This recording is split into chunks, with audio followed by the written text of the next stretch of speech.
бір ғана жұмыртқадан жасалатын өте жұмсақ дәмді болып шығатын кекс дайындаймыз. Ол үшін бізге миксерде таразда керек емес, осындай ыдысқа бір жұмыртқаны саламыз, оның үстіне бір кесе қант салып, барлығын жақсылап араластырамыз.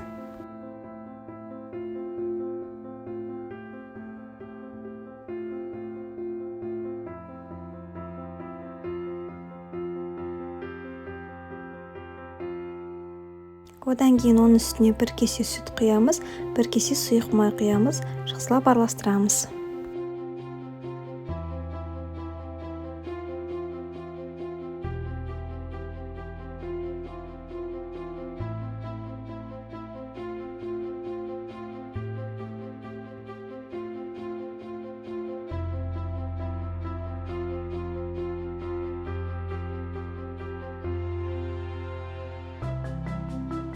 Одан кейін үстіне 2 кесе еліктен өткізілген ұн саламыз.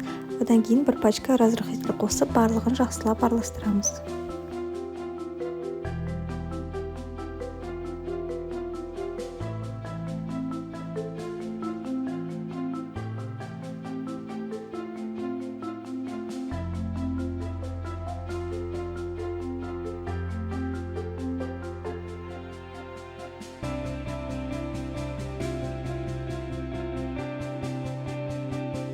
Бізде осындай масса пайда болды, енді оны капсулаларға салып шығамыз.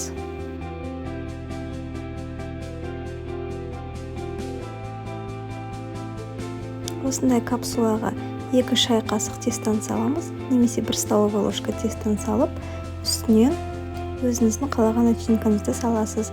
Мен 1 шай қасық вареная сгущенканы қостым. Ортасына сгущенка салып, енді 1 ас қасық осындай тестаны салып шығамыз.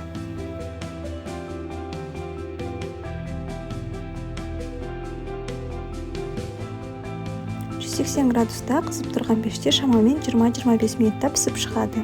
Піскені зубочистканың көмегімен тексеріп шығуға болады.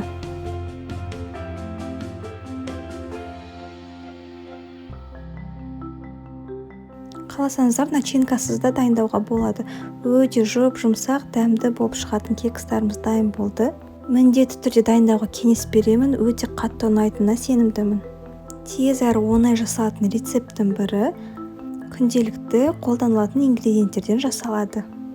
Егер мені видеом ұнаса, лайк басып, комментарий жазуды ұмытпаңыздар.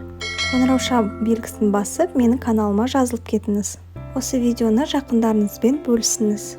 Инстаграмда мені белгілеуді ұмытпаңыз, ас болсын.